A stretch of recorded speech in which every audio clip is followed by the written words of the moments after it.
Salut YouTube, c'est Cédric03 Allier. On se retrouve aujourd'hui pour la présentation des deux decks de démarrage Yugi et Kaiba revient. Donc avant ça, nous sommes sur ma page Facebook. Je suis à 20 j'aime, donc j'aimerais en avoir un peu plus, ce qui me permettrait de faire une petite communauté. Donc voilà. Donc on va commencer par Kaiba revient. Pardon. Alors, donc il y a 50 cartes dans ce deck. 50 cartes, alors pourquoi? Parce que dans le nouveau format qui va arriver en septembre, les decks passeront à 50 cartes, donc c'est une nouvelle formule imposée par Konami. Je trouve ça un peu dommage de pas avoir fait un quatrième archétype dans l'extra deck. Ça aurait été sympa, mais bon. Oui, alors les decks passeront à 50 cartes et les sides et les extra decks, eux, passeront à 20 cartes. Donc ça, c'est noté. Donc voilà, on va passer à la decklist. Donc là avec Dragon Blanc du Bleu en ultimate, c'est super beau. Voilà, puis en commune. Aquamador ensuite, donc ça c'est des cartes avec beaucoup de défense. Lagine, 1008 de patate, donc ça c'est dans l'animé. Bœuf de combat c'est pareil, 1007. Opticlope, ça c'est 1800 de patate. Donc les monstres communs, ça c'est les monstres de commune, ça c'est vraiment des cartes pas très fortes. Hein. Dragon étincelant, ça peut-être pour un peu le deck hiératique, mais voilà. Tête de canon X, donc ça c'est pour le combo XYZ. Chien enragé des ténèbres, voilà. Marauser Force, comme dans l'animé. Dragon Alexandrite, donc ça c'est un monstre avec 2000 patates, donc c'est très rare pour une carte commune. Pour un monstre sans effet. Dragon électroqueux, 2005 de patates, donc ça c'est un sacrifice. Béomètre à deux têtes, ça c'était une carte qui était semi-limitée à un temps, puisque lorsqu'elle est détruite au combat elle revient, donc c'est un effet plutôt pratique mais pas trop terrible. Bateau Yomi, Lutin Sauvage D, donc ça c'est des cartes de Kaiba qui sont bof. Hein.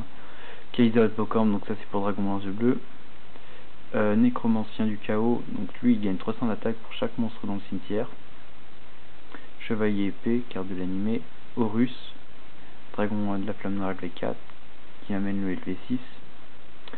Cyclopéen cybernétique, donc ça c'est pas très fort puisqu'il gagne 1000 points d'attaque si on n'a pas de carte dans la main. Une carte très forte en side deck, c'est Plante Fantôme, donc ça c'est une super édition. On la défausse de la main au cimetière pour prendre le contrôle d'un monstre magicien ou guerrier. C'est très fort contre prophétie, contre samouraï aussi, mais bon c'est un peu passé la mode, mais tout contre guerrier et plante, contre guerrier et magicien. Donc ça c'est super fort. Donc en plus je pense à prophétie qui est encore dans le méta, ça on peut encore y mettre dans le side. Moustique D, réédition du jeu Yu-Gi-Oh championnat 2006. Dragon Tigre, garde royale du dragon, réédition. Dragon divin Apocalypse. Une fois par tour, vous pouvez déposer une carte depuis la cible d'un monstre de type dragon dans le cimetière, ajouter la cible à la main, c'est pas terrible. Dragon interplanétaire violet pineux. Trou noir, donc là on passe aux magies. Super édition, c'est cool. Bourse des âmes pour Frog Monarch. Hommage aux damnés. Ça c'est assez fort pour détruire un monstre, voilà. Charge intrépide, donc ça c'est moins fort que lance interdite. MST, toujours bon à prendre, super édition. Offrande aux damnés. Voilà, on détruit un monstre, on saute la dual phase. Écrasement destructeur, donc lorsqu'on a un dragon on peut péter une MP et infliger 500 points de vie à l'adversaire. Contrôleur d'ennemis, pareil que Bourse des âmes, c'est pour une base Frog Monarch. Rugissement de dragon, donc ça c'est pour combo avec le dragon blanc et bleu. Rétrécissement, voilà. Destruction de bouclier. Jugement silencieux, donc on ramène un monstre sans effet en position de défense de notre cimetière. Tactique draconienne, donc ça c'est une carte qui était en secret rare, sacrifier 2 monstres de type dragon, invoquer spécialement un monstre de type dragon de niveau 8 depuis votre deck. Fragment de cupidité, une secrète rare. Chaque fois que vous piochez une ou plusieurs cartes comme pioche normale durant votre doigt de passe. Placez un compteur cupidité sur cette carte. Vous pouvez envoyer cette carte avec minimum 2 compteurs cupidité au cimetière, piocher 2 cartes. C'est un peu une union des samouraïs mais en cupidité. Les pièges, donc là on attrape, armure de Sekuretsu,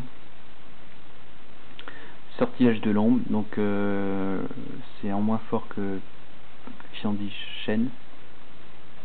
Ruine étendue, donc lorsqu'un monstre déclare une attaque, on détruit le monstre qui a la plus haute attaque du terrain adversaire. Rugissement menaçant, super bonne carte pour les decks contrôle. 3D NES pour Dragon Lance Bleu et Portail de la Douleur. Donc voilà. On va passer au deck de Yugi, que je préfère, parce qu'on peut faire tous Yugi à Kaiba, enfin je pense. Donc on va commencer avec Magicien Sombre, donc toujours devant la pierre, avec ses 2500 points d'attaque et en ultimate, la version commune.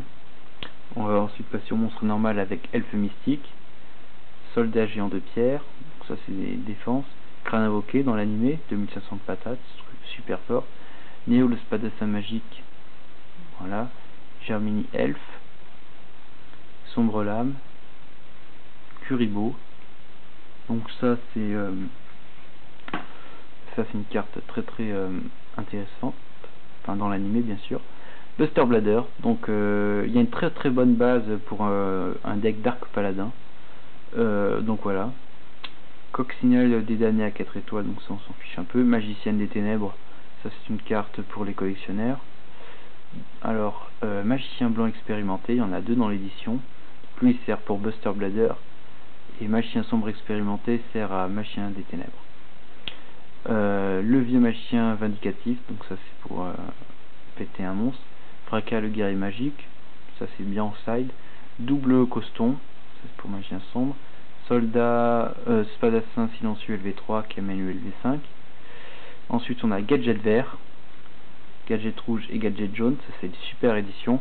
De plus que Jarja va revenir dans le méta avec des super bons supports. Gadget peut aussi servir au deck machine à gadget, ça c'est encore bien. Pas trop cliquer à Rakuri, mais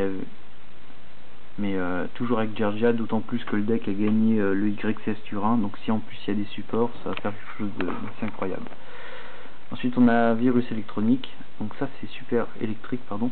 Donc ça c'est super en side contre Dragon Ruler, donc ça c'est contre Dragon et Machine, donc contre Dragon Ruler et justement Jarja et Gadget. Valkyrie de magicien et le mystérieux. Donc voilà pour les monstres, il y en a 24. Pour les magies on a Trou Noir, épée de révélation de la lumière qui a beaucoup perdu, pendentif noir, MST, puissance du mage qui peut taper très fort. Le livre de la lune, Staple, 1000 couteaux, combo avec le magicien des ténèbres, tout comme avec attaque de magie noire. Dimension magique pour les decks magiciens, ancien règlement, unité des magiciens, voleur d'esprit, fragment de cupidité, donc ça c'est une carte en commun. La trappe, Woboku c'est un comme rugissant menaçant, c'est pour les decks Stal, donc ceux qui jouent beaucoup de pièges. Force de miroir, voilà, on s'en lasse pas. Cercle envoûtant, appel de lettre hantée, ça aussi on s'en lasse pas, comme cylindre magique. Ensuite on a restauration miraculeuse, donc on retire 2 compteurs magie et on invoque un Buster Blader ou un magicien sombre depuis le cimetière. Donc ça c'est super utile pour Dark Paladin, enfin pour le deck. Gravité 0 et énergie ascendante, donc déposer une carte puis cibler un monstre face recto sur le terrain jusqu'à la même phase, la cible gagne 1500 d'attaque. D'accord, ça peut être bien. Donc voilà, si la vidéo vous a plu, je vous invite à liker ma page Facebook. On se retrouve très bientôt pour l'analyse, enfin pour le YCS Châteauroux. Je pense faire un deck profile et à Châteauroux justement, et une analyse du WCQ. Donc voilà, j'attendais ce tournoi avec impatience et je vous dis à très bientôt. Bye.